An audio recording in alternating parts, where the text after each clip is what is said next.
समझते हैं question. Solve the following riddle. एक पहेली दी हुई है, पहेली कुछ नहीं, आपका थोड़ा सा समय इनको कंज्यूम करना है पेपर में, इसलिए क्वेश्चंस बड़े करके दिए जाते हैं। दूसरा, बच्चों की लैंग्वेज में बात हो रही है ना। तो क्या है भाई ये रिडल क्या है? कुहू कुहू is my sound, everywhere I am found. मतलब कुहू कुहू आवाज लगाती, मधुर मधुर में गीत सुनाती, है ना। सबके मन को हूं मैं भाती, बोलो मैं क्या कहलाती।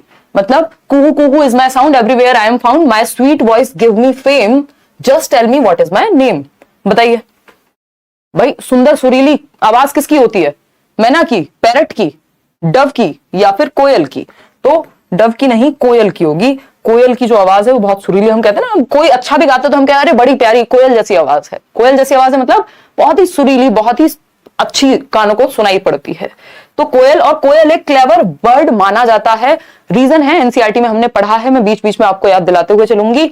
कोयल को क्लेवर भी हम इसलिए कह रहे हैं क्योंकि जो आपका कौवा है या क्रो है, उस क्रो और कोयल के जो अंडे हैं, एग्स हैं, वो काफी हद तक सिमिलर होते हैं, या मैं कहती हूं कि बहुत हद तक उनमें सिमिलैरिटी होती है, लगभग सेम दिखते हैं। तो कौवा जो है वो कंफ्यूज हो जाता है, अपने अंडे पहचान नहीं पाता। कोयल जो है अपने जो एग्स हैं उनको रख जाती है कौवे के पास, और वो फिर बच्चे पालता रहता है उसके।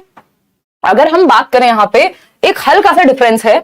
वो डिफरेंस क्या है कि कोयल के जो एग्स हैं वो स्लाइटली स्मॉलर होते हैं, यानी जो क्रो है उसके एग्स से, कौवे के एग से हल्के से छोटे पाए जाते हैं जो कोयल के एग्स हैं, अंडे हैं। ठीक, ये एक बेसिक सी जनरल इंफॉर्मेशन है जो हमें पता होनी चाहिए। क्वेश्चन नंबर 2 है और अब आप जवाब देंगे। अब देखिए ये जनरल क्वेश्चंस हैं, इस बार आपको नहीं पता क्वेश्चन कहां से आ जाए। हो सकता है पूरे 15 के 15 क्वेश्चन एनसीईआरटी से ही आ जाएं, हो सकता है 5-7 क्वेश्चन इस तरह के आ जाएं जो एनसीईआरटी में डायरेक्टली हमें देखने को नहीं मिलते। उसके लिए आप 6th 7th 8th की साइंस पढ़ लीजिए, आप ज्योग्राफी पढ़ लीजिए, हद से हद इतना ही काफी है। ठीक, देखिए एक बार अगर हम बात करते हैं, 49% लोग डी ऑप्शन कह रहे हैं। क्वेश्चन ने क्या पूछा है? With the increase in poaching of dears in the following food chain. Food chain सुना है सबने? नहीं सुना है तो सुन लीजिए, इसके बारे में पढ़ लीजिए। एनसीईआरटी गूगल पे डालिए फूड चेन, आगे लिखिए एनसीईआरटी, अपने आप टॉपिक निकल के आ जाएगा, है ना। इतना काम कर लेना है, जरूरी नहीं है कि आप एनसीईआरटी की किताबें ही खरीद के पढ़ेंगे, क्योंकि जरूरी तो है नहीं कि साइंस के सारे क्वेश्चन आ जाएंगे 6th 7th 8th के। तो जो बेसिक टॉपिक्स आए हुए हैं आपको मिल रहे हैं, उनको आप एटलीस्ट अच्छे से पढ़ लीजिए। जैसे फ्लावर्स के बारे में पढ़ना है, फूड चेन के बारे में पढ़ना है। पहले ये क्वेश्चन नहीं आता था, फूड चेन का क्वेश्चन पहले नहीं पूछा जाता था। जब से ऑनलाइन एग्जाम हुआ, इस तरह के एक्स्ट्रा क्वेश्चन भी आने लग गए। निम्नलिखित खाद्य श्रृंखला में हिरणों के अनाधिकृत शिकार बढ़ने के साथ, यानी अगर जो डियर है, ये फूड चेन का एक एग्जांपल दिया हुआ है इन्होंने, ग्रास यानी घास, घास खाएगा डियर, डियर को खा जाएगा टाइगर यानी बाघ। अब अगर डियर को मिसिंग, इसको दो तरीके से पूछा जा सकता है कि डियर मिसिंग हो जाए यदि, यानी हिरण को अगर हम गायब करते हैं बीच में से, तो किसकी संख्या पर प्रभाव पड़ेगा? घास घटेगी या बाघ घट जाएंगे? यानी टाइगर्स, नंबर ऑफ टाइगर्स कम हो जाएंगे या ग्रास की क्वांटिटी कम हो जाएगी?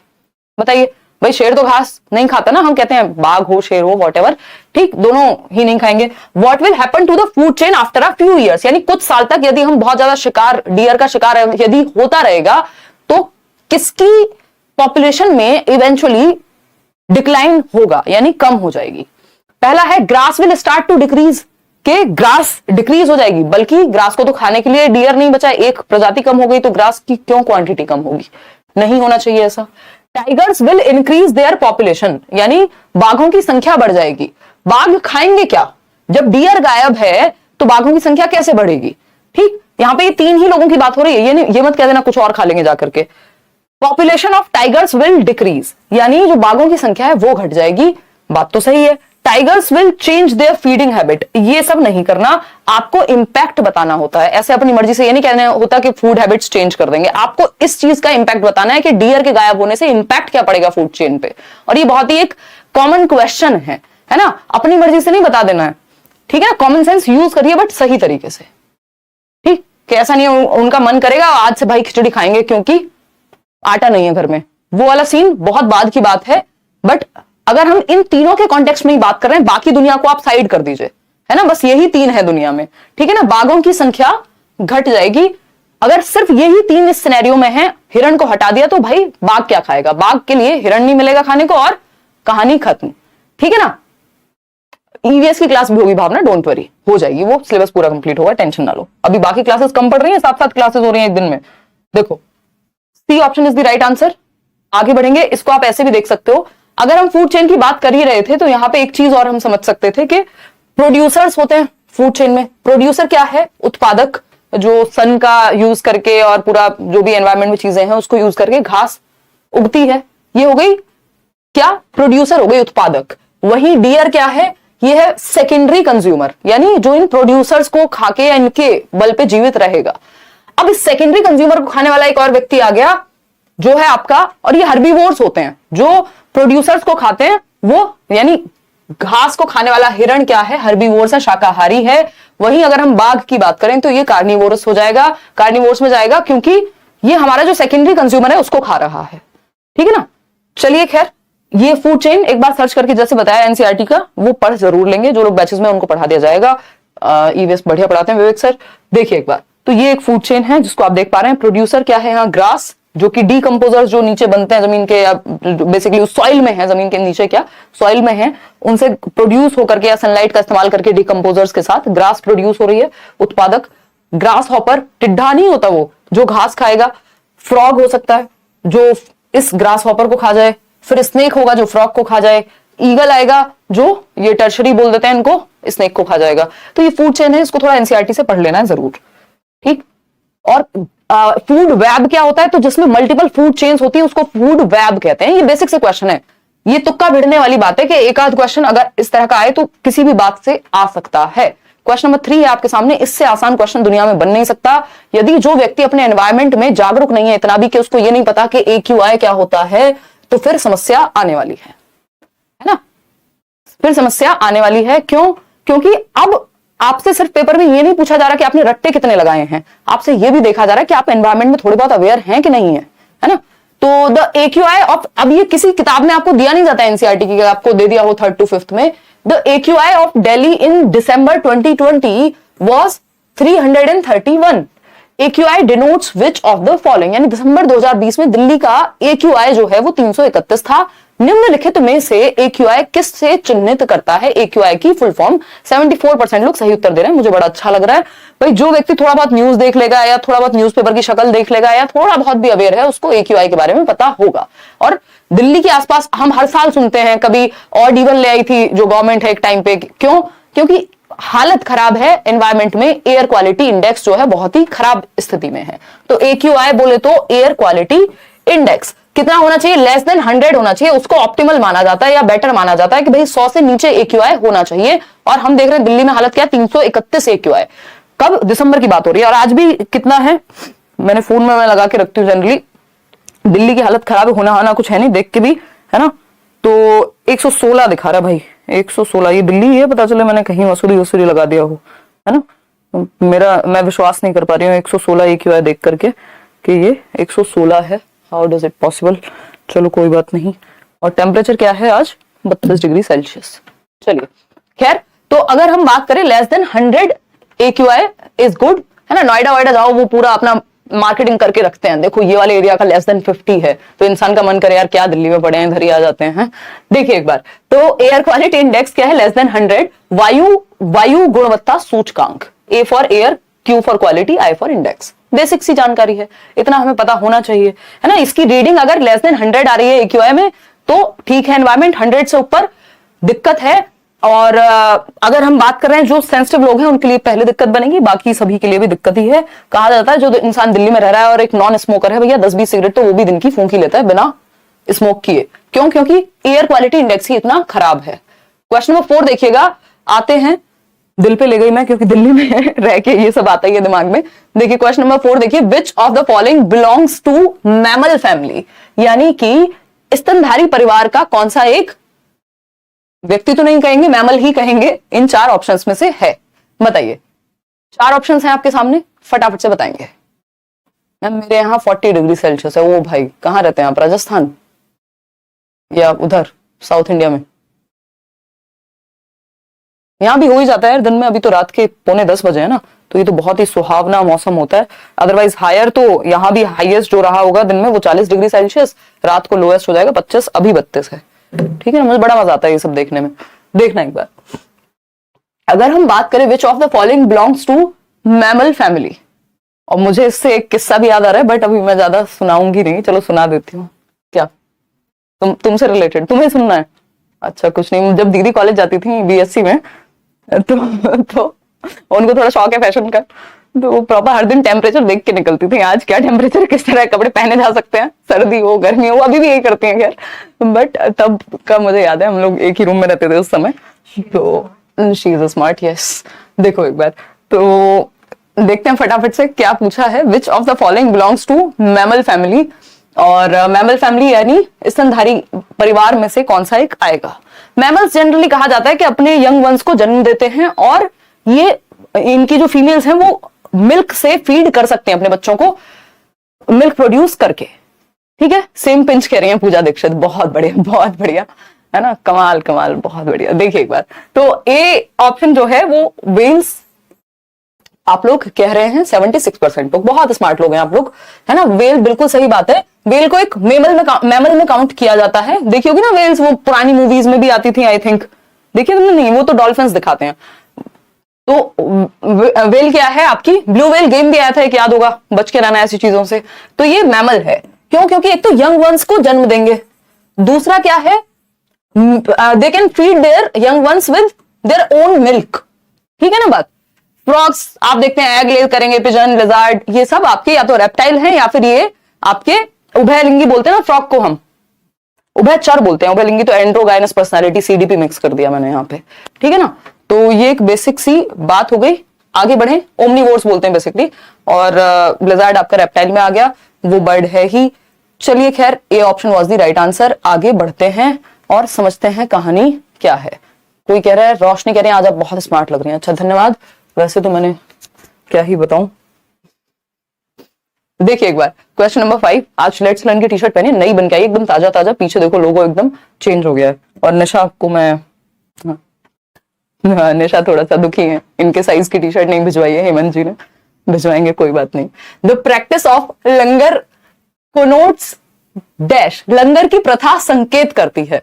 भाई ये जो लंगर की प्रथा आपको पता है गुरुद्वारे में होती है ना, और ये एनसीईआरटी में गिवन है, इस पे चर्चा है, एक चैप्टर में थोड़ी सी बातचीत है। तो ये डिपेंड करेगा कि आपने कितने ध्यान से एनसीईआरटी को पढ़ा है। दूसरी बात एक और है, ये आपकी जनरल अवेयरनेस भी है कि आप अपने एनवायरमेंट में कितने अवेयर हैं, कितने जागरूक हैं।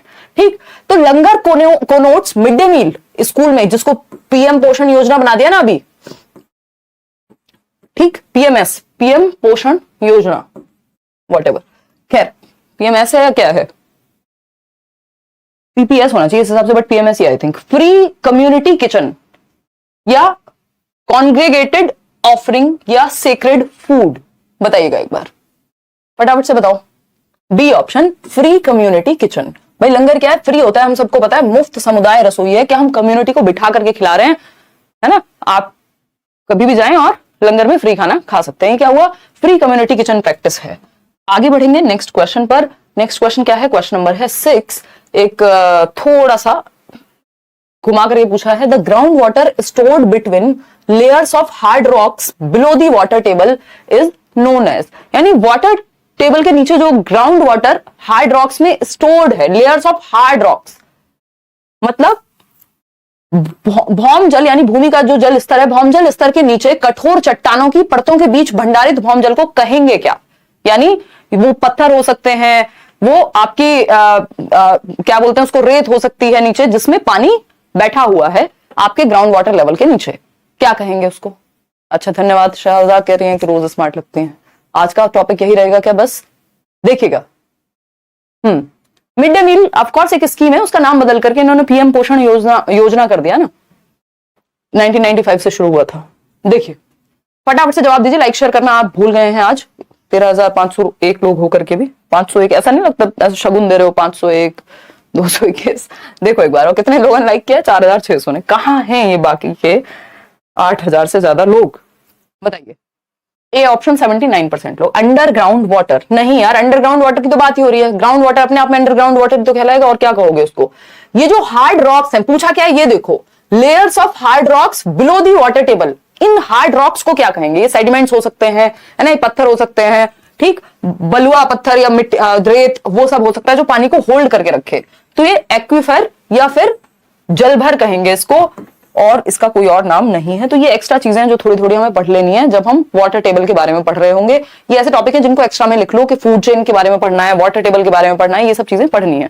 क्वेश्चन नंबर 7 देखिए और जवाब दीजिए। जनता क्या चाहती है? जवाब बताइएगा एक बार। Consider the following statements about elephants. Elephants पे लगभग हर एक शिफ्ट में क्वेश्चन आता ही आता है, आज से नहीं जमानों से क्वेश्चन पूछा जाता है। देखिएगा, ऑप्शन ए है the weight of a 3 month old baby elephant is about 2 quintals. यानी कि the weight of a 3 month old baby elephant is about 2 quintals, यानी 3 माह के हाथी के बच्चे का भार लगभग 2 क्विंटल होता है, यानी 200 kg वेट 3 महीने के हाथी के बच्चे का। हमारे तो जीवन भर में ना हो, जिसका हो जाए वो हेल्दी नहीं है, ठीक है ना। तुम तो नहीं पहुंच गए 200 किलो तक फिर तुम्हारे लिए एक बड़ा गेट लगवाएंगे यहाँ। निशा आ रही है भाई। देखो एक बार option B, elephants do not rest very much, they sleep only for 2 to 4 hours, यानी 2 से 4 घंटे ही रेस्ट करते हैं। इतने बड़े शरीर के साथ आपकी तरह नहीं है 10 घंटे सो गए तो उठे ही नहीं, है ना, अगले दिन ही उठाएंगी मम्मी। हाँ बात सही है, ये दोनों ही बातें हमें सही, सुंदर, सस्ती, टिकाऊ लग रही हैं। सी ऑप्शन है, an adult elephant can eat more than 2 quintals of leaves and twigs in 24 hours। अब इसमें बहुत लोग कंफ्यूज रहते हैं।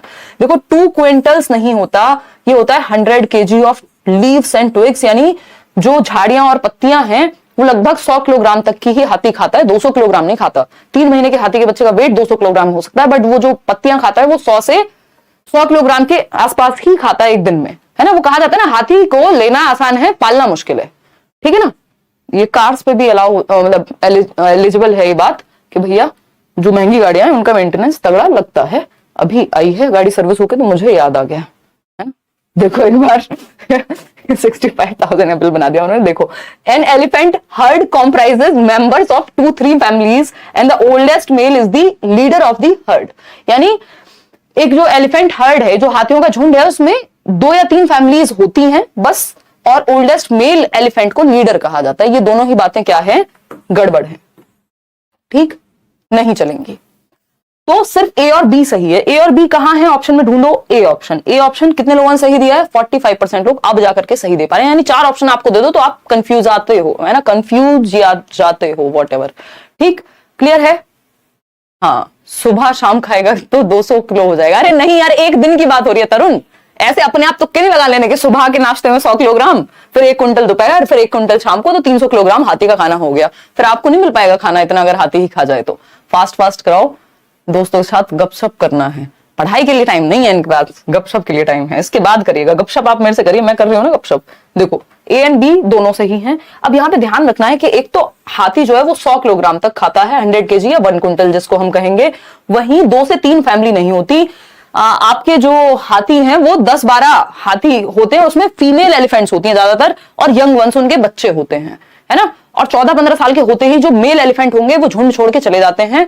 तो ये भी हमें ध्यान रखना है। फीमेल एलिफेंट जो सबसे ओल्डेस्ट या जो सबसे बूढ़ी मादा हाथी है वो झुंड की क्या होगी? सरदार होगी, यानी क्या होगी? Oldest female elephant is the leader of the heard. Mail elephant नहीं, मेल एलिफेंट्स तो होते ही नहीं है हर्ड में, या तो बच्चे होते हैं या मादा हाथी होती हैं, फीमेल एलिफेंट्स होती हैं। तो ये बातें ध्यान रखनी है क्योंकि यही बातें तो काम आएंगी। देखिए क्वेश्चन नंबर 8 क्या है ये, फटाफट से बताइएगा। तो हाथी के बारे में एक दो चीजें और हैं, जैसे कि हमें पता है कि वो मड से खेलना पसंद करते हैं, कीचड़ से, मिट्टी से, पानी से, मड एंड वाटर। और ये जो मड है उनकी जो स्किन है उसको कूल रखने में हेल्प करता है गर्मी में, ठीक है ना। तो ये एक बेसिक सी बात है। इनके जो कान होते हैं वो पंखों की तरह काम करते हैं, जो ईयर्स हैं फ्लैप की तरह काम करते हैं, बड़े बड़े कान होते हैं हाथी के, ठीक। और हाथी क्या है? लार्जेस्ट या बिगेस्ट एग्जिस्टिंग मैमल है, यानी सबसे बड़ा मैमल जो है हाथी अर्थ पे एग्जिस्ट करता है वो हाथी ही है, सबसे बड़ा, ठीक। बिगेस्ट लिख भी देती हूं यार मैं, biggest mammal, biggest existing mammal, यानी पुराने जो एक्सटिंक्ट हो गए, गायब हो गए, उनकी बात नहीं हो रही। अभी हम मैमल की बात कर रहे थे ना, उसमें आपके वेल वाले क्वेश्चन में। क्वेश्चन नंबर 8 देखिए, Rita pointed to a bird and said, Rita ने एक पक्षी की ओर इशारा किया और कहा, क्या कहा? This bird's eyes are in front of its head, यानी सर के यहाँ पे खोपड़ी पे लगी हुई हैं, सर के आगे लगी हुई हैं, इन front of the head of a bird लगी हुई हैं, लाइक माइन, जैसे हमारी लगी हुई हैं, ठीक है ना, आंखें। Which bird do you think she was pointing to, यानी रीता ने एक पक्षी की ओर इशारा किया और कहा, देखो इस पक्षी की आंखें इसके सिर के सामने हैं, बिल्कुल मेरे समान। यानी जनरली क्या होती है, पक्षी की आंखें ऐसे होती हैं, मतलब एक इस साइड दूसरी उस साइड, लेकिन यहां पे बात हो रही है सामने लगी हुई है आंखें, मतलब हमारे जैसे ही लगी हुई हैं। अब इसमें आप लोग नेक्स्ट आंसर दे रहे हैं, कबूतर है, गौरैया है, यानी पिजन, स्पैरो, आउल, क्रो, कौन है ये? तो ये आपको पता होना चाहिए, आउल है ये, है ना, उल्लू है। आपके बारे में बात नहीं हो रही है ना, आपके किसी दोस्त के बारे में बात हो रही है ना, जो व्यक्ति आपको पसंद नहीं है उसके बारे में बात हो रही है। खैर ये तो हुई मजाक की बात। और जो आउल है वो व्हाइट एंड ब्लैक में देख पाता है, ब्लैक एंड व्हाइट में बेसिकली, क्योंकि जो भी नाइट में जगने वाले एनिमल्स हैं वो ब्लैक एंड व्हाइट में ही चीजें दिखती हैं। उनको ब्लैक एंड व्हाइट टीवी आता था ना पहले, यानी सफेद और काले रंग में ही उनको कलर्ड विजन, उनके पास आपका 1080p वाली HD पिक्चर्स उनको नहीं नजर आती कलर में, ब्लैक एंड व्हाइट में कलर जो है HD नजर आता होगा। जो पक्षी या बर्ड्स या जो भी जो जीव जंतु हैं वो दिन में जगते हैं, उनको कुछ हद तक कलर्स दिख पाते हैं, वो रंग देख पाते हैं, लेकिन जो रात में जगते हैं उनको ब्लैक एंड व्हाइट में ही चीजें नजर आती हैं। वैसे तो मैं भी रात में ही जगती हूँ, बट मुझे कलर अभी तक नजर आ पा रहे हैं। जिस दिन ब्लैक एंड व्हाइट होंगे मैं दिन में जगना शुरू कर दूंगी, देखिएगा एक बार। अगर हम बात करें आउल की, तो ये आप देख पा रहे हैं, इसकी जो आंखें हैं वो इन फ्रंट ऑफ इट्स हेड हैं, ठीक है ना, आउल। ठीक है, देख पा रहे हैं कि नहीं देख पा रहे हैं, दिख ही नहीं रहा होगा। ठीक, तो आउल क्या है, उल्लू, रात को जगता है, white and black and white colour में ही इसको चीजें दिखती हैं, और आंखें बिल्कुल इन फ्रंट ऑफ दी हेड है, एकदम शक्ल के मतलब सॉरी सर के सामने है। जबकि बाकी बर्ड्स में अगर हम देखें, मान लीजिए पिजन है ये, तो इसकी आंखें बोथ साइड्स हैं, अपना जो खोपड़ी है उसके दोनों तरफ हैं, वहीं और आईज जो है फिक्स्ड होती हैं। एक बर्ड में मूव नहीं कर पाता, उसको पूरी गर्दन घुमानी पड़ेगी अगर उसको चीजें देखनी है तो। किसको? बर्ड्स को, ठीक है ना। बर्ड्स पे एक पूरा चैप्टर है एनसीईआरटी में, मैंने जो नोट्स दिए हुए हैं आपको फ्री टेलीग्राम चैनल पे, उसमें भी ये कहानी लिखी हुई है ना। निशा मैडम के सौजन्य से भी कंपाइल करने में इनका पूरा हाथ रहा है ईवीएस वाली पीडीएफ को। लोकटक लेक, तो गलती अगर कुछ है वो भी इनकी है। भूल गई क्या तुम? भूल गई पोल लगाना? लगा तो दिया। इसी क्वेश्चन का, क्वेश्चन नंबर 9। बहुत बढ़िया, मुझे लगा ऐसे चैटिंग वेटिंग में बिजी हो। Loktak lake is the only place for which kind of endangered dears, यानी संकटापन्न हिरणों के लिए लोकटक झील एक स्थान है। यानी किस प्रकार के एंडेंजर्ड डियर्स, यानी जो गायब हो रहे हैं, विलुप्त हो रहे हैं, उनमें से कौन सी प्रजाति के लिए लोकटक लेक जो है एक ओनली प्लेस है जहां पे किस तरह के डियर रहते हैं वो आपको पहचानना है। डियर आपका प्यारा प्रिय नहीं, ये हिरण वाला डियर है। कितने लोग सही उत्तर दे रहे हैं? 43% लोग गलत दे रहे हैं। संगई ये हिरण है या डियर है ना, इसको थोड़ा सा ध्यान रखेंगे। आगे बढ़ेंगे, इस पे थोड़ा सा पढ़ भी सकते हैं।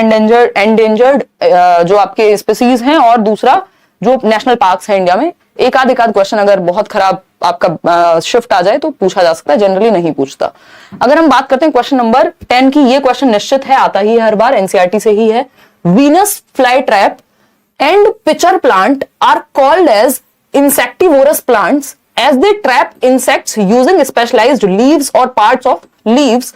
These plants derive dash from insects. ये मैंने एनालिसिस में भी जब आना शुरू हुआ था आपके साथ डिस्कस किया था। क्या कहता है ये? वीनस फ्लाई ट्रैप तथा पिचर प्लांट को कीटभक्षी पौधे के नाम से जाना जाता है, क्योंकि ये विशिष्ट पत्तियों या पत्तियों के भागों का प्रयोग करके, जो इनकी पत्तियां होती हैं पौधों में, मैं अभी आपको आगे पिक्चर दिखाऊंगी, उनसे जो कीट होते हैं, कीड़े होते हैं, उनको ट्रैप कर लेते हैं, पकड़ लेते हैं, अपने जाल में फंसा लेते हैं। ठीक, ये क्या निकालते हैं? इन कीटों से, इन इंसेक्ट से पौधे को क्या मिलता है? कुछ तो मिलता ही होगा ना, दुनिया ही गिव एंड टेक की है, कुछ तो फायदा हो रहा होगा तभी कर रहे हैं, है ना। ऐसे मजाक मजाक में थोड़ी कर रहे हैं इंसान की तरह। और स्पेशली जो बाकी ऑर्गेनिज्म है वो अपनी नीड के लिए काम करते हैं, चाहे वो आपका शेर हो, चाहे जितने भी एनिमल्स हैं, इंसान ही है जो लालच पे काम करता है जनरली। तो ये अपने शौक के लिए तो करते नहीं, मन कर रहा है शिकार करने चले गए, कुछ तो मिल ही रहा होगा, फूड है इनके लिए तो वो। तो अगर हम देखें यहाँ पे ए ऑप्शन न्यूट्रिएंट्स, कितने लोग सही उत्तर दे पा रहे हैं? 86% लोग। बहुत बढ़िया यार, पोषक तत्व मिलते हैं इनको, है ना। एयर, वाटर, सॉइल, ये सब तो एनवायरमेंट से मिल जाएगा, इसके लिए कीड़े को मारने की क्या जरूरत है। तो न्यूट्रिएंट्स ये प्राप्त करते हैं। और पिचर प्लांट इसको कहा जाता है। वीनस फ्लाई ट्रैप भी इसी तरह का एक पौधा है, और जो आपका पिचर प्लांट है ये मेघालय में मिलता है। और अगर हम बात करते हैं यहाँ पर, पिचर प्लांट का दूसरा नाम नेपेंथीज है, वो भी आप याद रख सकते हैं। ठीक, और पिचर जैसी शेप है इसकी, घड़े जैसी, इसलिए इसको पिचर कह रहे हैं कि इसके ऊपर एक लीव है ना। क्या है इसके ऊपर? एक लीव है, एक पत्ती है, और यहां पे ये अपनी स्मेल से, किससे अट्रैक्ट होकर के आते हैं? इसके पास जो कीट पतंगे हैं, स्मेल से। आवाज नहीं निकालता है, कई बार पेपर में आ जाता है कि इसकी साउंड से अट्रैक्ट होकर आते हैं। साउंड से अट्रैक्ट होकर नहीं आते, इसकी स्मेल से। ये एक तरह की स्मेल एमिट करता है, जिसकी वजह से जो कीट पतंगे हैं वो आ जाते हैं, है ना। बीन वाला सिस्टम पता है ना आपको? सांप, आपका कालबेलिया जो है यानी सपेरे, वो बीन की किससे? वाइब्रेशन से आते हैं। आवाज सुन के नहीं कि अमरीश पुरी बहुत अच्छी बीन बजा रहे हैं तो हम चले जाते हैं, उनको वाइब्रेशंस फील होती है। और इनको, ये इंसेक्ट्स को बुलाने के लिए स्मेल का प्रयोग करते हैं, अपनी एक अलग तरह की स्मेल छोड़ते हैं। कौन? नेपंथीज प्लांट या फिर पिचर प्लांट आप इसको कह सकते हैं। मेघालय में पाया जाता है, इंडिया की अगर हम बात कर रहे हैं। और इसी तरह का दूसरा एक प्लांट है जिसको हम वीनस फ्लाई ट्रैप कहते हैं, कि जो भी आपकी फ्लाइज हैं, मक्खी मच्छर कीड़े हैं, उनको ये ट्रैप कर लेता है इस तरह से, जैसे इसके अंदर आके बैठे और ये बंद हो जाएगा, ऐसे ही ये ढक्कन भी बंद हो जाएगा और जो कीड़ा है, इंसेक्ट, बाहर नहीं निकल पाएगा, ट्रैप होके टाटा बाय बाय फिनिश हो जाएगा। ठीक है ना। तो इन दोनों का ही नाम याद रखना है, पिचर प्लांट भी जो कि लेफ्ट में आपको दिख रहा है, और वीनस फ्लाई ट्रैप, दोनों ही पौधे इसी तरह के हैं। पिचर प्लांट का दूसरा नाम क्या है? नेपंथीज। बहुत बढ़िया मैडम, आप तो बहुत ध्यान दे रही हैं, चैटिंग पे भी, क्लास पे भी। ये इतनी मल्टीटास्कर आप कैसे हो पाई हैं? हंसी तो देखो है? देखो एक बार फटाफट से जवाब दो। पूछा है वर्ल्ड वाटर डे कब सेलिब्रेट किया जाता है? अब वर्ल्ड वाटर डे पूछा है आपसे, योगा डे पूछ सकता था। ये बेसिक डेज है जो आपको पता होने चाहिए एनवायरमेंट के अराउंड। बताइए फटाफट से।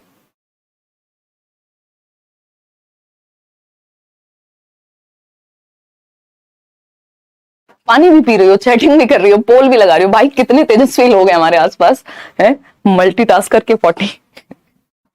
देखो एक बार, देखो एक बार, अगर हम बात करें वर्ल्ड वाटर डे, विश्व जल दिवस मनाया जाता है कब? 22 मार्च को। बिल्कुल सही जवाब। कितने परसेंट लोग सही जवाब दे रहे हैं? 69% लोग, है ना। 5 जून। बताओ एक बार, ये भी कमेंट करना 5 जून किस लिए मनाया जाता है, अभी आने वाला है ना। बाकी सबको हटा देते हैं। आंसर क्या है? 22 मार्च। A option is the right answer. आगे बढ़ेंगे नेक्स्ट क्वेश्चन पे। और अगर हम बात करें, ये यूनेस्को बेसिकली इसको कहता है भैया वर्ल्ड वाटर डे मना लो, और पानी जो है हमारे लिए कितना जरूरी है उसकी महत्ता पे बात होती है, फ्रेश वाटर कितना महत्वपूर्ण है नॉल। यूनेस्को क्या है, यूनेस्को की फुल फॉर्म क्या है, ये आप बताएंगे। United Nations. और इसका हेडक्वार्टर किधर है ये मैं बता देती हूँ, लेकिन आप बताएंगे कि यूनिसेफ का हेडक्वार्टर किधर है। ये जेनेवा पेरिस में है ना। जो यूनेस्को का हेडक्वार्टर है, if I am not wrong, तो जेनेवा, वो दोनों मिक्स कर दिए मैंने, देख रहे हो। जवाब दे दिया खुद ही मैंने आपसे, जो क्वेश्चन आपसे पूछना था मुझे। ये पेरिस फ्रांस में है। और यूनिसेफ आप बता देंगे, वैसे तो मैं बता चुकी हूं, बट आप बता दीजिएगा। तो United Nations Educational Scientific Cultural Organisation UNESCO कहलाती है। यूनेस्को हुआ, यूनिसेफ हुआ, ये क्या करते हैं, इनके हेडक्वार्टर्स कहाँ है पता कर लीजिए। जनरली पहले ये नहीं पूछे जाते थे, बट और ये आपको आगे भी तो पढ़ने ही है, कल को आप केवीएस देंगे, कुछ और देंगे, यूपी में भी पूछ लेता है, यूपी टेट में भी, और अब इधर भी पूछा जा सकता है, तो ये आपको पता होना चाहिए। पेरिस फ्रांस सही जवाब आप दे रहे हैं, ठीक है ना। यूनिसेफ जेनेवा में है, एग्जैक्टली। ठीक है, निशा मैम के दर्शन करा दीजिए। अरे कराया हुआ है रजत, बहुत पहले दर्शन हो चुके हैं, जितनी तुम सज के आई हो कराने के दर्शन। देखो एक बार क्वेश्चन नंबर 12, क्वेश्चन नंबर 12 देखिएगा एक बार। क्वेश्चन नंबर 12 क्या कहता है भाई? अगर हम बात करें RTE act 2009, RTE act 2009, RTE act 2009 ensures, क्या सुनिश्चित करता है आरटीई एक्ट? ये तो आपको पता ही होगा। अब आपके पेडागोजी वाले क्वेश्चंस कुछ हद तक शुरू हो जाएंगे, 1-2 क्वेश्चंस के बाद। फटाफट से जवाब देंगे। राइट टू एजुकेशन यानी राइट टू एजुकेशन एक्ट बात करता है अनिवार्य एवं निःशुल्क शिक्षा की, कि जो शिक्षा का अधिकार है बच्चे का, शिक्षा का अधिकार अधिनियम बोलते हैं इसको, 1 अप्रैल 2010 से लागू हुआ था।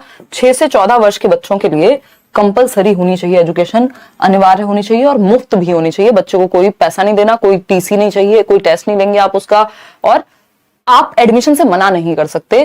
तो 6 से 14 वर्ष का मतलब क्या है? कक्षा 1 से 8 तक, ठीक है ना, कक्षा 1 से 8 तक। और ये 6 से 18 वर्ष हो जाता है, जो आरपीडब्ल्यूडी एक्ट है उसी के तहत। अगर दिव्यांग बच्चा है या डिसेबल्ड बच्चा है तो उस केस में, डिफरेंटली एबल्ड बच्चा है तो उस केस में 6 से 18 वर्ष हो जाएगी उम्र फ्री एंड कंपलसरी एजुकेशन की। और ये 6 साल तक, जन्म से नहीं, जन्म से 6 तक नहीं, अभी हम कर रहे हैं कोशिश के शुरू से ही शुरू कर दें इसको, हम 6 से ना सीधा शुरू करें। कंपलसरी एजुकेशन 14 साल तक के लिए, मतलब 6 से 14 साल, ना कि जन्म से 14 नहीं है, ये 6 से 18 नहीं। D option is the right answer. Question number 13 फटाफट से देखिए और जवाब दीजिए। बहुत ही प्यारा सा सवाल है ये, कहीं ना कहीं एनसीईआरटी में इसकी बात हुई है, बट इन्होंने फसल को चेंज कर दिया। Below are given steps of process of growing onion crop, यानी आप प्याज की फसल उगा रहे हैं, इसके लिए स्टेप्स कौन से लागू होंगे बताइएगा। These steps are not in proper sequence, sequence में नहीं है, ए बी सी डी ये सारे ई तक 5 स्टेप दिए हुए हैं, बट आपको ये 1 2 3 4 5 के हिसाब से लगाने हैं, कौन सा पहले आएगा कौन सा बाद में आएगा। हाँ, आर्टिकल 21A के में बात होती है, जो आपका आर्टिकल 21A है इन्होंने इंसर्ट किया था आपके कॉन्स्टिट्यूशन में आरटीई के वजह से। आर्टिकल 45 ECCE की बात करेगा, ठीक है ना। आज से सीटेट की प्रिपरेशन करूं तो क्या बिल्कुल हो जाएगा यार। सीटेट महीने भर में भी करते हैं लोग, 2 महीने में भी। 2 महीना तो बहुत अच्छा समय है जिसमें आप बहुत अच्छे से मेहनत करें तो आपका बहुत अच्छा स्कोर आ सकता है, और इतना आपके पास अभी है समय। देखिएगा, बताइए। Digging to loosen the soil, इसमें आप लोग जवाब अलग अलग जवाब आ रहे हैं।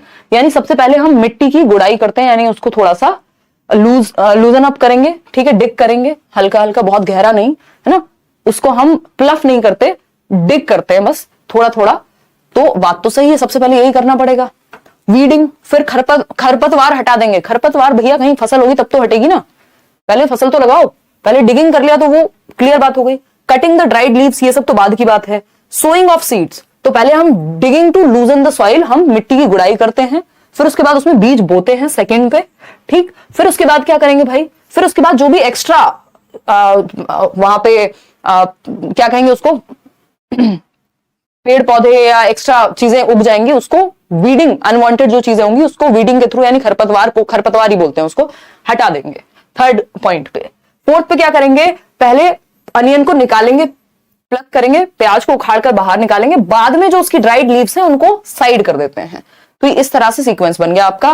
क्या सीक्वेंस है ये, पहले हमने डिग किया, यानी फर्स्ट ए तो सभी में फर्स्ट है।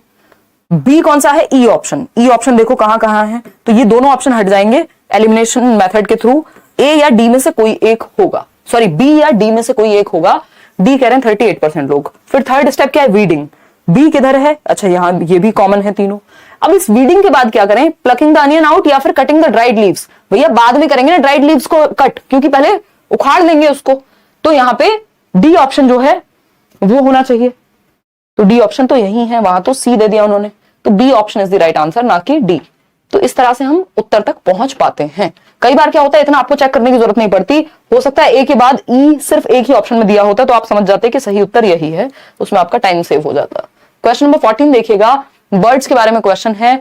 बर्ड्स के बारे में क्वेश्चन पूछा ही जाता है। Birds move their head very often, this is because, यानी जो पक्षी हैं वो अपने आपने देखा होगा गर्दन उनकी ऐसे ऐसे ही होती रहती है ना, फिर ऐसे ऐसे करते रहेंगे आगे पीछे।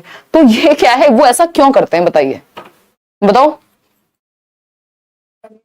वेरी गुड, बहुत बढ़िया, 180 डिग्री देख पाते हैं। ऐसे ऐसे खतरनाक गणितज्ञ बैठे हैं हमारे साथ, देखिएगा एक बार। और लाइक शेयर करते रहना है, जो लाइक शेयर करना भूल जाएगा 1 नंबर कट जाएगा पेपर में, मजाक कर रही हूँ। देखो एक बार, muscle twitching is common in neck, यानी जो मसल ट्विचिंग है गर्दन में मांसपेशियों का फड़कना आम होता है, मतलब नेचुरली ही मांसपेशियां जो है वो ट्विच करती रहती हैं, फड़कती रहती हैं। Eyes are fixed and can not move, ये मैंने आपको बताया था शुरुआत में ही। It is an involuntary action, की अनैच्छिक क्रिया अपने आप होती रहती है, जैसे दिल का धड़कना, है ना। टू गिटार का बजना लोग इंसान को देख के। टू अट्रैक्ट मेट, नहीं ऐसा नहीं है। और तुम्हें बहुत समझ में आते हैं ऐसे घटिया जोक्स, पीजे कहते हैं ना, पुअर जोक, जोक की कैटेगरी में नहीं डालेंगे। Muscle twitching is common in neck, ये भी नहीं है। इनवॉलेंट्री एक्शन भी नहीं कहेंगे, इसको कहेंगे because eyes are fixed and can not move, आंखें इनकी स्थिर होती हैं तो इनको पूरा गर्दन को घुमाना पड़ता है, आगे पीछे करके देखना पड़ता है कि अगर ये दूसरी साइड देखना चाह रहे हैं तो ये करना पड़ता है। कोई कह रहा है एक्टिंग भी अच्छी करते हैं आप भैया। अरे वो बहुत महान व्यक्ति लिटरेचर में भी हम पढ़ते थे, बताना जरा, जिनको कुछ और ही बोलते हैं। हाँ, मतलब इंडियन लोग बहुत खराब प्रोनाउंसिएशन करते हैं। शेक्सपियर, हाँ, तो विलियम शेक्सपियर। तो उन्होंने जो है कहा है कि भैया टीचिंग जो है एक थिएटर है, 90%, 10% पढ़ाना है। तो इतना तो हमें नहीं आता है, बट काम चला लेते हैं हम, ठीक। चलिएगा, खैर देखते हैं कहानी है क्या। अगर हम बात करें, eyes are fixed and can not move, आंखें स्थिर होती हैं, मूव नहीं कर सकती, इसलिए गर्दन को घुमाना पड़ता है ज्यादातर बर्ड्स को। इतनी बात क्लियर है? कोई दिक्कत परेशानी दर्द समस्या? दूसरी साइड का देखना है तो उनको गर्दन घुमा करके ही देखना पड़ेगा। एक बहुत ही कॉमन सेंस वाला क्वेश्चन आपके सामने आ चुका है। देखो, लर्निंग जो है वो जॉयफुल होनी चाहिए, मजेदार होनी चाहिए। चाहे इस चक्कर में व्यक्ति जो यहाँ खड़ा है उसको ड्रामे करने पड़े, उसको एक्टिंग करनी पड़े, उसको कुछ भी करना पड़े, ठीक है ना। आपकी सिर्फ 9 बजे वाली क्लास लेके सीटेट क्लियर किया है, both paper. Big salute to mnemonic queen. अरे धन्यवाद रजत। हाँ, निमोनिक्स मैं बहुत सारे देती हूँ जिसकी सहायता से आप अपने ब्रेन में चीजों को सस्टेन करके रख सकते हैं। मेरी लगभग हर थियरी के मैंने निमोनिक्स आपको दिए हुए हैं, बनाए हुए हैं। बाकी लोग भी अभी इसको कॉमन मतलब यूज करते हैं, कॉपी करते हैं, बट ठीक है।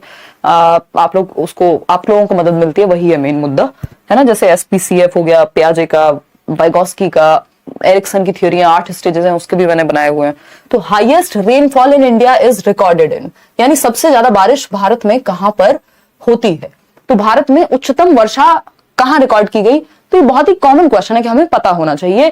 क्या होगा? चेरापूंजी होगा। इसमें बहुत कंफ्यूज रहते हैं क्योंकि या अगुम्बे होगा या महाबलेश्वर। तो ये दोनों ऑप्शन में हटा देती हूं, ए या डी में से कोई एक होगा, या तो चेरापूंजी है या फिर मौसिन राव है। अब मौसिन राम है कि चेरापूंजी है, आप बताएंगे फटाफट से, बताइए फटाफट से। हाँ, इसका जो सही उत्तर है वो है आपका मौसिन राम या मौसिन राव, अंग्रेजी में जैसे आप बोलना चाहें।